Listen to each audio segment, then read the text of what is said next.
Thank you very much, Derek. I hope the volume is okay. I have a tendency to speak a little quietly, so I know Josh is going to attempt to adjust the volume so that you can hear me. I've been very honored and privileged to work to help develop the Island of the Blue Dolphins website for the park, and also work with a number of colleagues to help develop historical context of the lone woman's story. And that story continues. I was captivated when I first read Island of the Blue Dolphins as a fourth grader in Encino, and I'm still finding it every bit as fascinating, and even more so because it's such an international story. It's not just about one young woman who was trying to survive alone on the island. This project I've worked on with my colleagues, Linda Bentz, who's in the audience here, specialist in Chinese historical sites on the Channel Islands. So I'm going to defer to her. We have questions at the end about the Chinese abalone sites on the islands. I've also worked with Bob Schwimmer, and we're lucky to have him. He's not here tonight, but I've been fortunate to have him as a colleague. Sorry. There we go. We do need to acknowledge the support for the project from California Humanities and also from the Chinese Historical Society of Southern California. And I want to find out first, how many of you here have read Island of the Blue Dolphins? So I'm preaching to the choir. Very good. Okay. If you've read the book, you probably know it's based on a historical person, a Native American female who was isolated on San Nicolas Island from 1835 to 1853. She was born about 1800 because when they found her in 1853, the gentleman who found her on San Nicolas Island said she appeared to be about 50 years old. So this is different from Karana in Island of the Blue Dolphins. She was not 12 when she was left alone on the island. We've also done the historical research to find out why the massacre occurred on San Nicolas Island. It was in 1814, not 1811, like some of the newspaper accounts had stated. And it was because there was a altercation between the native Nicoleño, the San Nicolas Island people, and the Russian-American Otter Hunting group. One of the Alaskan natives who was part of that otter hunting group was killed by the Nicoleño. And in retribution, the Russian-Alaskan otter hunters killed many of the Nicoleño. So that left the island with a much smaller population. Then in 1835, there was a schooner, the Peora Snyder, that went out to San Nicolas Island. We don't know who authorized it or if there was authorization, but the Nicoleño came off of the island except for one woman. She was left behind. There are a number of theories why she was left behind. I won't go into those reasons right now, but she was isolated on the island then from that period until 1853. In 1853, George Snyder came to the island with an otter hunting group on his schooner, the Cora, and he and his crew ended up returning with the lone woman to Santa Barbara. Unfortunately, she lived just about 7 weeks in Santa Barbara. She contracted dysentery and died. So, you know, we didn't have her alive in Santa Barbara for any length of time. Just to give you the setting, I'm sure most of you know, San Nicolas Island is not part of the Northern Channel Islands. It's not part of Channel Islands National Park, but because of the widespread interest in Island of the Blue Dolphins, and it's taught, of course, in nearly every elementary school in the nation, the park has gotten constant requests for information about Island of the Blue Dolphins, so that's why it's been, part of the park's curriculum and has the website. And this shows you some of the lone woman locations on San Nicolas Island. You can see where her windbreak was. That was where they encountered her in 1853. And Lone Woman's Cave is on the southwest. Okay, so Lone Woman's Cave is on the southwest coast of the island, and that was quite close to her windbreak. Also on the northwest coast, you can see where Corral Harbor is and the George Snyder's otter hunting camp. She ended up living with them on the otter hunting camp with the hunters on that campsite. Now, there's a number of common myths about the lone woman. And of course, one was that she was all alone, 18 years, 1835 to 1853. And the other common myth is that there were no large vessels that could come to the island to take her off of the island. And we're going to show you that's patently false. Our project goals were to identify the commercial activities, shipping in the channel during the period where she was left alone, and to identify possible multicultural interactions. There were a number of different nationalities, different people coming on those ships, and she interacted likely with quite a few of them. This is a quote from George Snyder. He was the man who owned the schooner that removed the lone woman in 1853. This is text that he gave to E.F. Murray in 1878, and as you can see, he was saying at that time the only craft on the coast were small ones, and the seas were very rough, and it would have been dangerous for them to attempt that voyage. And as it turns out, George Snyder was there several times. Actually, he was there about 5 times before the lone woman was encountered. Well, this is the trigger point for this particular project, and I have to give credit where credit is due. My husband, Don Morris, who's in the back, who gave you those questionnaires and the handout, was the one who found this newspaper clipping on the left. This is from the Daily Alta, California. It's 7th November, 1853. This is the first newspaper record we have of Snyder's schooner arriving in San Francisco after the lone woman had been brought to Santa Barbara. And it was really hard to read. In fact, Snyder's name is garbled, but it says it was 15 days, the schooner Cora was 15 days from Santa Barbara, and it arrived with cargo to the master. But we found follow-up newspaper accounts that showed that there were 1,000 shells that the Cora brought, as well as 100 otter skins. And this was completely new to us. We were perplexed and surprised and thinking, well, what does this mean? And what we came up with is that there was possibly an abalone hunting site, abalone fishing camp on San Nicolas Island, and the shells were there.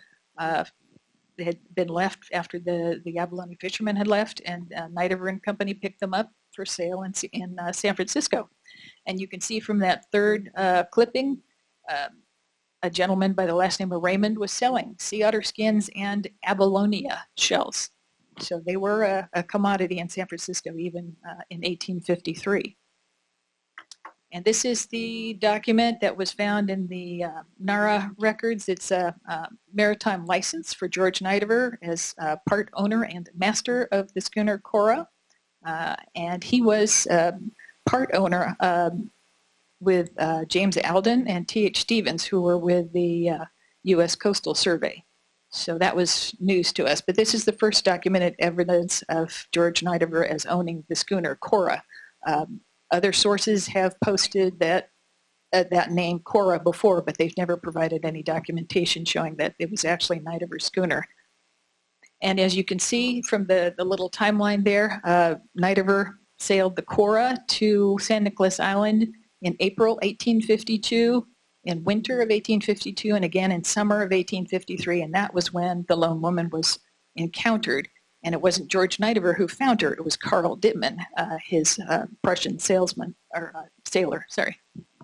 So George Snyder was there at least 3 times in the Cora.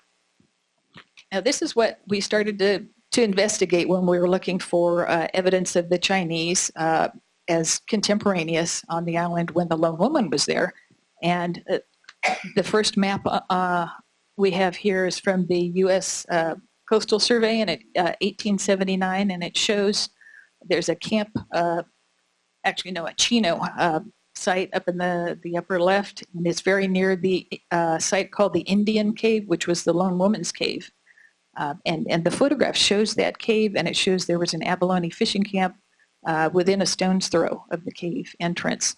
So we believe it's highly likely that at some point in time the Chinese were there and they would have used that cave for habitation just like the lone woman did, to get out of the wind, to get out of rain. It would have been an ideal site. And you can see there's abalone shells there left outside the entrance of her cave. Now, we don't have a confirmed date, a confirmed early date for the Chinese abalone camp on San Nicolas. Those sites are hard to date. Abalone, of course, is going to be less than 200 years old, and you look for historic artifacts to get some time date, but in this case, the earliest, and these are all dates from newspaper accounts, the earliest date for Chinese abalone site on San Nicolas Island is 1873. But if you can look at the top there, Santa Cruz Island has a site as early as 1856. So that's quite close to the time the lone woman was on San Nicolas Island. One other thing we did, in addition to looking at shipping records, old newspaper accounts, journals, we were particularly interested in primary sources, was to look at Native American sources. And John Peabody Harrington, who was an ethnographer who worked for the Smithsonian Institution from 1915 to 1955, interviewed dozens of Native American Indians in California and elsewhere, and he spoke extensively with Fernando Labrado, who was one of his Ventureño Chumash informants, and there are over 60 pages of notes about the Chinese from informants like Fernando and other California Native people. And Fernando Labrado was actually on San Nicolas Island. He doesn't say specifically that he met the lone woman. It's highly likely he was there after she left. He did otter hunting on San Nicolas Island. He saw house rings. He saw brush windbreaks on San Nicolas. But he also mentioned that he saw Chinese abalone prize, like this one. He said they were 3 feet long and had a hooked end. And he said the Indians used abalone prizes as well, of course, but they didn't use a hooked end. And I guess the Chinese used the hook on the end to scoop up the abalone if they'd fallen off a rock and gotten into a crevice. Fernando Labrado also said that he saw a Chinese abalone fisherman who had died on Santa Rosa Island, and he went on to describe a bit of a burial ceremony. He said that the Chinese prepared a meal for him and placed it on his gravesite. So there was a fair amount of interaction between the native people and the Chinese. And in fact, this was from a Gabrielino informant, so that a different linguistic group, the Uto-Aztecan Takic branch, and this is he was from the Los Angeles Basin. The Chumash, of course, were north, from Malibu northward. This gentleman's name was Jose de los Santos Yuncos, and he was also known as Kuhn or Kuhn. And he told John Harrington that he was on Santa Cruz Island for 2 months with the Chinese.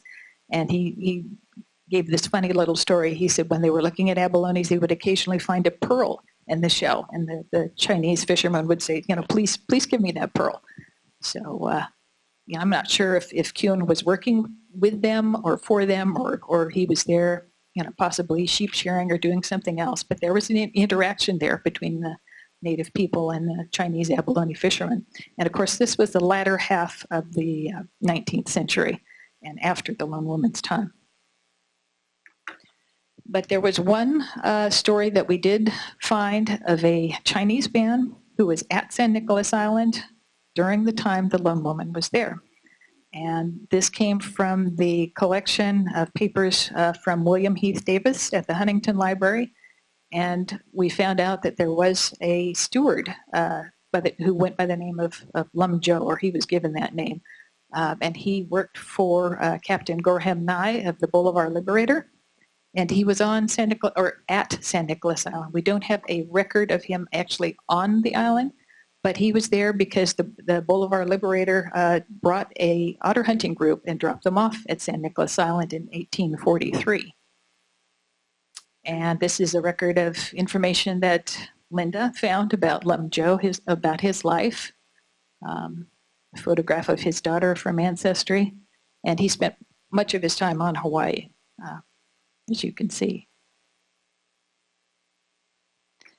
So we went back and thought, who else could have been on the island, and what other documents could we look through to find evidence of the Chinese or other nationalities on San Nicolas Island when the lone woman was there. And we remembered this interesting article, and this was written while the lone woman was still there, from the Boston Atlas, 1847. And as you can see, it says, people were there 10 or 12 different times when she was there, and they actually caught her, detained her against her will, and she, once she was let go, she went to try and hide among the bushes and the rocks. But the article goes on to say that at different times people enticed her, tried to encourage her to join them on their ships and go to the mainland, and she didn't do that. And it also helps to keep in mind the different time periods. Actually, the interesting thing was that the lone woman was a citizen of 3 different nations during the time that she was on the island, because, of course, California was a Spanish colony until 1821. Then it was part of Mexico, and then became California and part of the United States. So she was a citizen of 3 nations, and there were laws and regulations, and the different laws and regulations actually made it even more enticing for people to go to San Nicolas Island, because they could avoid duties and tariffs if they were trying to, do merchant transactions. They could hunt otter and avoid difficulties if they didn't have a license. So it's important to keep those time periods in mind. And once we started to lay out all the different pathways that the commercial activities made to get to San Nicolas Island, we could see this kind of spider web. Russians and Alaskans coming from the north, Spanish coming from the south, and of course this is from 1800, not 1835. But a lot of this continued well through the mid-19th century with otter hunters, sealers, whalers, surveyors, as a matter of fact. So it was quite an active place. She was not isolated. The lone woman was not alone. She had frequent visitors. And otter hunting, of course, was a prime motivator for people to come to San Nicolas Island. Again, it was isolated. People could hunt out there without worrying about Mexican or Spanish ships, trying to harass them for hunting without a license. The fur of the otters was highly prized by the Chinese, and so every effort was made to collect as many furs as possible. And those furs, of course, were used for cuffs and collars and capes and different garments. It was really a well sought after commodity. So you can see the range of otter hunters here, from ships that belonged to the Russians. Ilmena, the Forester, was helping the Russian-American company as well. Peoris Nada was the schooner. It was chartered by Isaac Sparks. That was the one that came and removed the Nicoleños in 1835, except the one woman. The Oaxaca, or the Bolivar Liberator, was the ship that came and dropped off an otter hunting crew, and that was the ship that had Lum Joe, the Chinese man, as a steward for Gorhan Nai. And the Cora, of course, the last one was George Nidover's schooner, and he was there at least 3 times on the Cora. These ships had a, multicultural crew. They had people from all over the world. They had Native Americans and Hawaiians, as well as Native Alaskans and Europeans of various countries. So the lone woman would have seen many, if not most of them, when they were on the islands. And this was an interesting quote that we found from Nicolas Dawson, who was one of the otter hunters on the Bolivar Liberator in 1843. He was there with Isaac Sparks and George Nidover and Stephen Simmons. And he said, "We visited the island and hunting around it killed several otter here. We also searched on shore for the lone woman who we knew to be there on the island, but failed to find her, although we found her footprints. So while she was alive, there were people hunting for her and didn't see her. Definitely saw her footprints, but didn't find her." And this is one thing George Nidover might have been embarrassed about. This is why he didn't report this in his oral history. He was there 10 years before she was found, and yet he couldn't find her. And there were whalers there, people who were hunting whales and elephant seals and seals for their oil. That was used for lamp fuel and soaps. But there were 2 fairly large ships that were there, the Charles Phelps and Warsaw in 1845. And we have excerpts of their ship logs. And actually in this particular document, they didn't say specifically they were on San Nicolas Island, but because of the latitude and longitude coordinates and the direction of the wind, One of our maritime colleagues was able to figure out, yes, they were on both Santa Rosa Island and San Nicolas Island. And they were hunting elephant seal at that time. The other group that was out there were the merchant traders. And one of the things that came out of the William Heath Davis collection at the Huntington was a very interesting story about the Euphemia. The Euphemia had been in Hawaii, and it was on its way to the coast of California, 1846. And she dropped off a huge cargo on San Nicolas Island because she did not want to pay for the tariffs on that cargo. So we have this account from William Heath Davis. He was acting as a supercargo. He was part owner of the Euphemia. He was a merchant in San Francisco. He owned land in San Francisco and San Diego as well. But as you can see, they offloaded a large cargo. They placed a huge tarp over it, and they asked if one of the sailors would stay with the cargo. And a gentleman by the name of John Young volunteered. He was there for 60 days, so 2 months, guarding the cargo. And you can bet within that time he would have seen the lone woman. I'm guessing she, would try to stay hidden for as long as possible, but there's only so much you can do. The island is about 9 miles long, about 3.5 miles wide. Sooner or later, John Young or someone like him is going to see a cooking fire or smell a cooking fire somewhere. She did use fires to roast blue dix corms called kakamati at that time. So I'm sure he would have encountered her, and he may have been one of the people who gave that information to the Boston Atlas. And actually, this saved the owners of the Euphemia about $20,000 to $30,000. They did come back after 2 months and pick him up and pick up the cargo. So that definitely worked out in their favor. And of course, this wasn't the only episode of smuggling on the islands. And survey vessels were also out there too. HMS Harold, huge ship, nearly 500 tons from Britain. And actually, that was a voyage of discovery. So they also had people who were acting as scientists as well, collecting various objects. I believe they collected the island fox from Santa Rosa. So they were on the islands, not just surveying, but collecting. And the Quick Step was there. And George Snyder, this was part of the U.S. Coastal Survey. George Snyder was hired to act as a pilot. So this is the 5th time that George Snyder was at San Nicolas Island without finding the lone woman. There we go. And as you can see from this table, there's quite a range of size and vessel types, all the way from sloops and ships, steamers, barks, brigs, down to the tiny schooners. And of course, George Snyder's schooner, the Cora, was quite a bit smaller than most of the other vessels, but they all made it out there.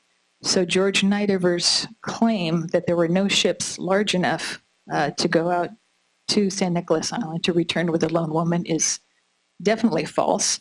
And she would have encountered many different nationalities from the crews of these ships when they came on to San Nicolas Island. So with this project, we were able to identify people, different nations who had contact with the lone woman, different types of commerce and activity on San Nicolas Island, different types of vessels that called in on San Nicolas Island, and we're in the process of creating a K-12 lesson plan in order to post it on the Lone Woman, the Island of the Blue Dolphins website for the park, so that teachers and students will have access to this information and learn how you go about using primary documents, original sources of information, rather than secondary sources to tell the stories. So the point we'd like to make is that she was not alone. She was at the crossroads of California's early commercial history, and it was very international at that time. It wasn't just local. It was very international. And we would like to, this is a gorgeous photograph by Bob Schwemmer. I just love this. I think he calls it The Thinker. Isn't that a perfect title for that? It's stunning. But again, we'd like to thank California Humanities for sponsoring the project and the Chinese Historical Society of Southern California. And I thank you.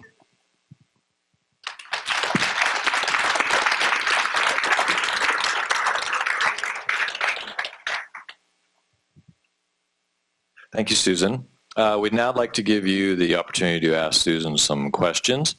We would like to get them on our recording as well, so if you could raise your hand, I will walk over, hand you the mic. You could speak nice and clearly and slowly into the mic. And then since this one seems to be failing us tonight, I will then walk back. Oh, we got there's some heat there. Maybe just put it a little bit closer. Maybe put it closer. Perfect. We're in business. Yeah. Okay. Now we're Awesome. in business. Okay. All right. So is there anybody that has a question for Susan? Yes. Hey there. I was wondering what makes the Lone Woman cave on like the southwest end of the island. You're saying there's like Chinese abalone fish evidence like right by her cave, but why is that like her cave? Well, there's a large pile of black abalone that's quite near the cave, and that kind of site would definitely be associated with the Chinese. In fact, I believe it's got a site name or site number. Is that Linda? Is that AB 24? Okay, well, Linda can answer questions about Chinese abalone sites that I can't answer. Was there anything else about that site other than the shell scatter? Yes, there was. Okay, so what we did with the Chinese abalone fishermen is that we documented Chinese abalone fishermen on 5 of the islands. So what we did is that as we surveyed the islands, we would find certain characteristics of Chinese abalone harvesting sites, and part of it was large piles of adult black abalone shells associated with artifacts. So that was just one of the 39 sites that we found on San Nicolas. Thank you. Yes, it was one of 39, which is interesting to keep in mind. Okay, we have a few more questions here. How many caves are there actually on the island? Do you know? That's a good question. There is, of course, there's a large rock art site called Cave of the Whales that is near the Lone Woman's Cave, again on the southwest coast. There are probably a number of other rock shelters, but those are, actually there are 2 of the known and recorded sites at this point. Can one go out there and visit them?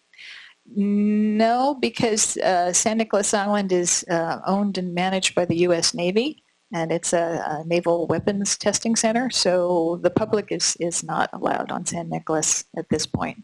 But you're saying that she probably stayed in that one cave because it's near the site of all that abalone scattering. Huh? Mm-hmm. Is that it? Well, she would have stayed in the cave in wet or cold or windy weather, but she also had other places around the island where she lived. They actually found her in a whalebone hut with a windbreak, so that was near the cave. So she didn't occupy the cave all the time. Oh, yeah, okay. Thank you. Mm-hmm. Yeah, Snyder had gone there several times to try to find her, according to what I read, and found her, was it the 3rd trip or something like that? He had found her over by I didn't see the map there, I can't remember, was it the old spring Yes, area? I can see if I can get back to that That's where she kind of map. hung out for the most part on that island? We'll get there. Okay.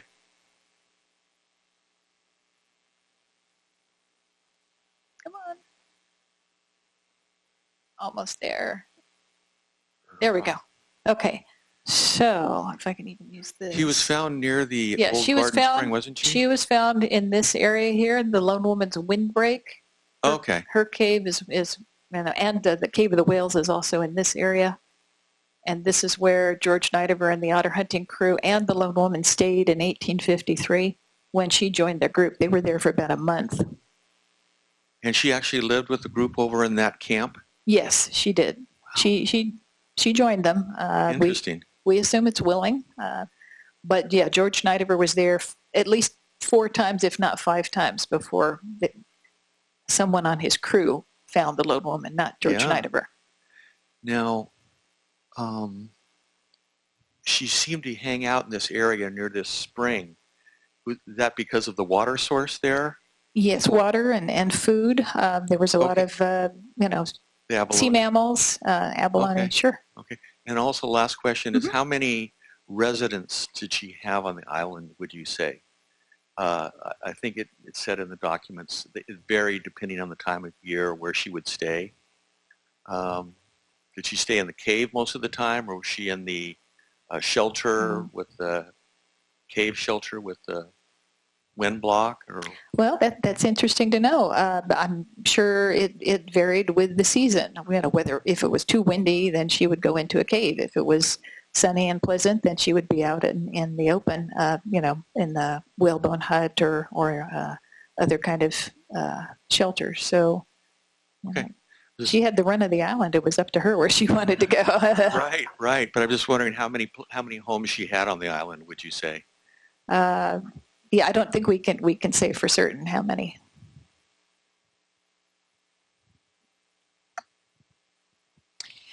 With regards to the cave, and what is the status of the excavation and the future of the excavation?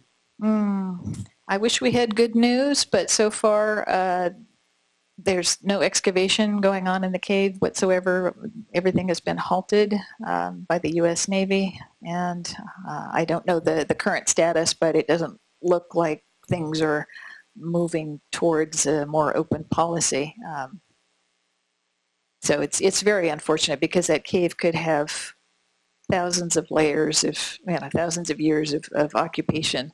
And it could answer so many research questions, not just about the lone woman and her people, but about the earliest occupants.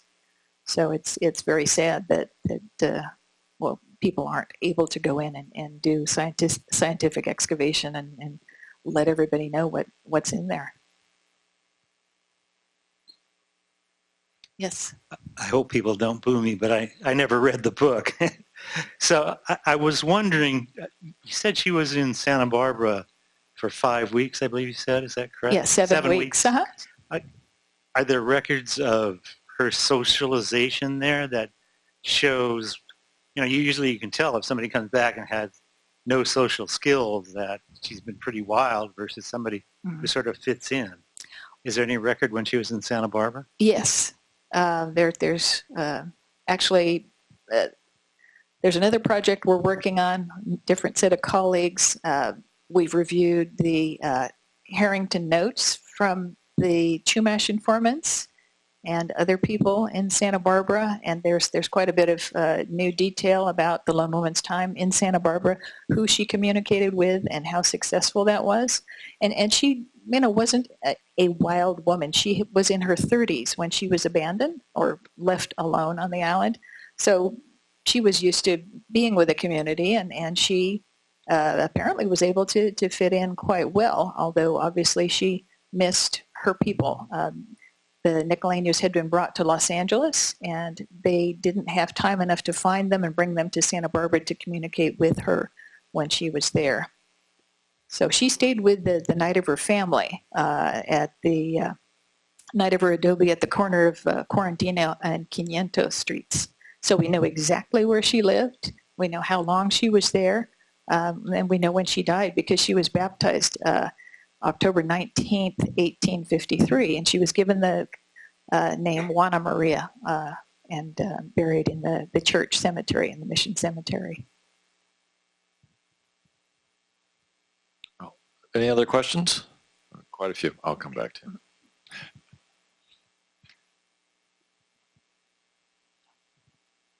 With this knowledge of all the people that have gone onto the islands, but she also, it's documented that they couldn't find them. What's your theory as to why did she decide at that time to join George Nidever and come back to the mainland?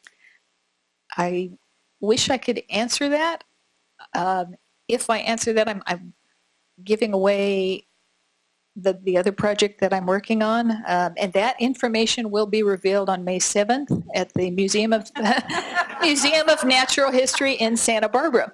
We may also be doing a presentation about that information here, possibly in May, or when Shore to Sea starts back up, possibly in December. So I'm delighted to share that information, and it It's very exciting, and I wish I could give you more details.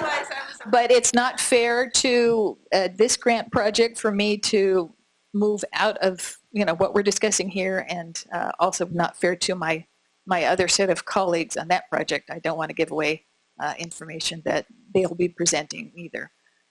So stay tuned, and if you're in Santa Barbara around May 7th, come to the museum. Okay, cliffhanger. Yes, Way to plug for your next talk. I like it. Season 2. So 2 quick questions. I don't remember reading the book either. I may have done it a very long time ago. But 1, where did the term Island of the Blue Dolphins come from? And 2, was she abandoned or was she mistakenly left behind? Those are good questions. Island of the Blue Dolphins comes from Scott Odell's imagination. It doesn't have anything to do with the island, but that was a great book title. Very, very catchy. And in terms of her being abandoned, yes and no. The story that got into the newspapers and Scott Odell picked up was that she was on board the schooner, the Peoria Sonata, in 1835. They were about ready to leave, but she realized that either her child or her brother, in the case of the book, was on the island, was not on the ship, and she jumped off the ship to go back and find him. And the ship had to leave because there was a storm coming up, and they couldn't stay in the harbor without damaging the ship. So in essence, she was abandoned by the ship, but she may have intentionally left or not boarded the ship for whatever reason, and I can't get into that right now. I'm sorry. I wish I could tell you. So, more questions? Yeah, one more. So in the book, she had a dog, and there were wild dogs on the island. Did she really have a dog, and did the dogs live on for generations? Are there signs of dogs, or how long were the dogs there? Yes. Archaeologists like Renee Volanowith from Cal State LA have done numerous studies on fossils of the dogs that were left on the islands. They definitely had relationships with dogs. There were multiple burials of dogs in kind of a ceremonial setting, so indicating that there was a kind of a religious affiliation with the people and the dogs in the ceremony that they were conducting. That Renee found from excavating I think a double dog burial and a triple dog burial. But apparently the dogs also showed signs of acting as not pack animals, but work animals for the Nicoleños. So it wasn't just a ceremonial relationship, and it wasn't just a pet relationship. There was some kind of working relationship as well. So yes, the lone woman did have dogs with her. As a matter of fact, Carl Dittman, who was the man who found her, who was part of Night Ever's crew in 1853, said yes, when he first saw her, she had 2 dogs outside of her hut. And they actually growled when he showed up, and she sent them away. She issued some kind of command. So she had dogs with her, and she wasn't surrounded by a pack of wild dogs. That's one of the story exaggerations that got into print. I think Emma Hardacre in 1880 came up with that one. But she had 1 or 2 dogs with her at the time as she was discovered. Now I'm going to plug our website real quick about there is a couple of lectures about those dogs and by Renee that is on our website. If you go under photos and multimedia, you'll track it down to the California Symposium lecture, and there is a series of lectures that are archived on there about that subject. Okay, it looks like there's more questions.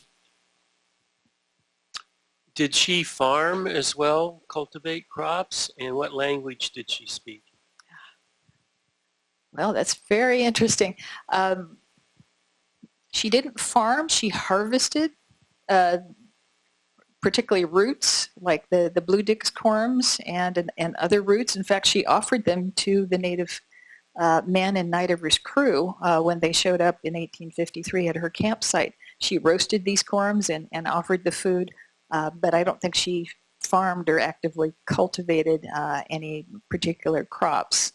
And in terms of her language, there were 4 words that were recorded by non-linguists that have been analyzed by Dr. Pamela Monroe of UCLA, and they were shown to be Uto-Aztecan Takic branch, which is Gabrielino Tongva people of Los Angeles Basin and further south. Also, 2 different songs were relayed through Fernando Librado to John Harrington, and 2 versions of 2 different songs. And those songs have also been analyzed by Dr. Monroe, and again, in the Uto-Aztecan language family, so not Chumashan, not Native Alaskan, but Los Angeles Basin and further south. And there's more information coming out about that, but you'll have to come to the talk on May 7th. Okay. Any more questions? Okay. Stand by here.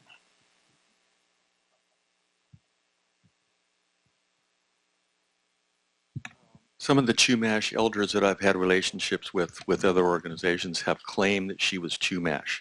That's absolutely not true, correct? That's correct. Okay.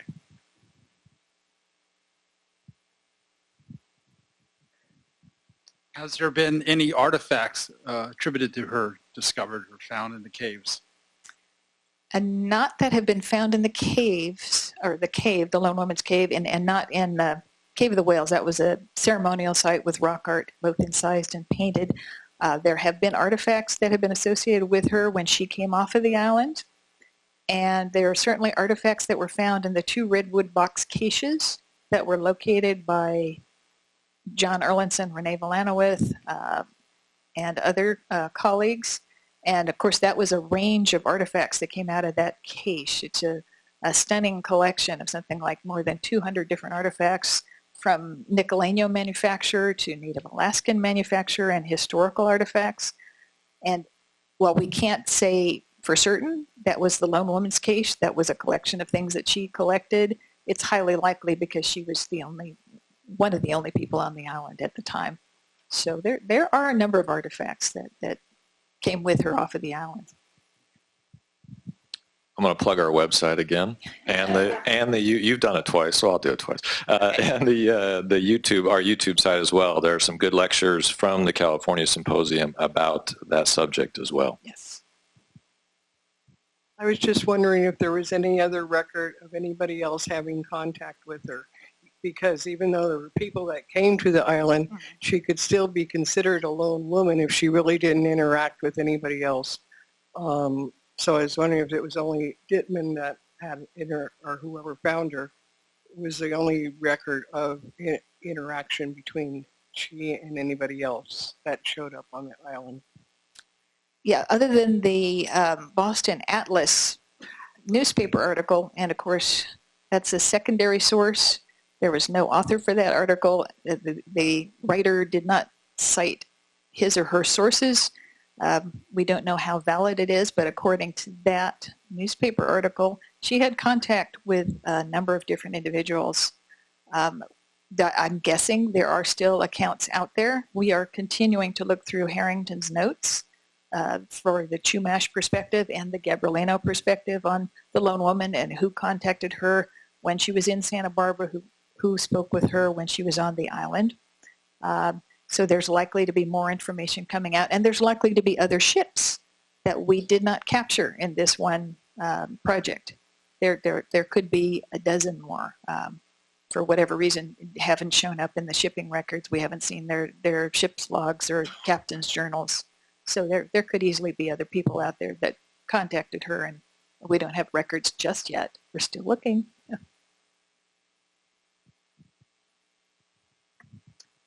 When she was found, it was an international sensation, wasn't it? Yes.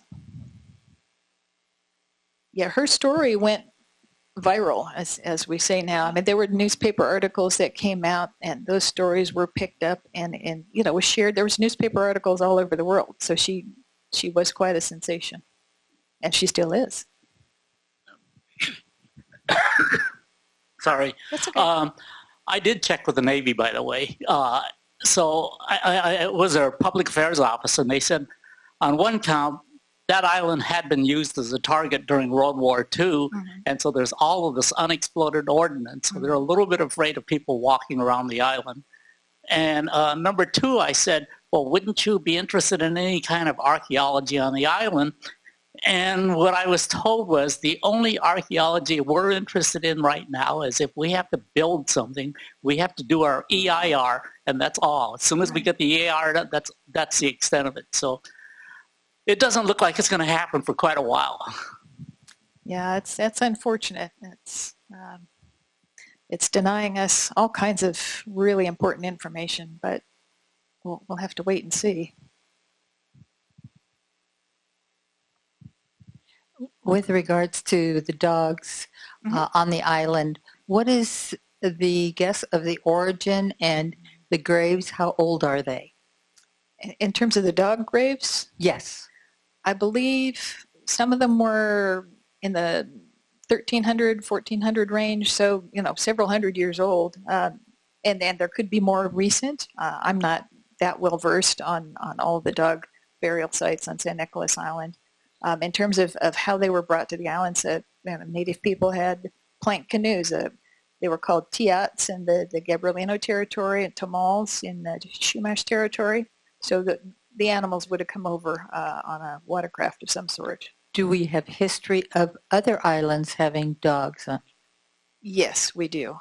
And I would refer you to Renee Vilanova's work. I don't have great knowledge of that, but actually look on the Island of the Blue Dolphins website, the park's website, and there are links to articles by Renee about all the dogs that he's excavated with his students, and I'd give you more information you could possibly want about the dogs. Thank you. Mm-hmm.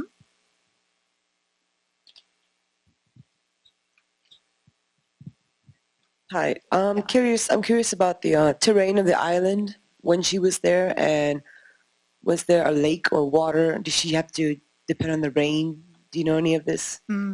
There was no large body of water. There were springs, as you can see on this map. Old Garden Spring was quite near where she lived, and also Thousand Springs. Thousand Springs was more of a kind of a cliff site with dripping water, and actually she would use that for showering, clean herself. So yes, there were water sources, but no large bodies of water on San Nicolas. You mentioned the Chinese there. Has anyone gone through Chinese records and writings of that period from the people there? Linda will answer that one. Stand by. I'll get you the mic.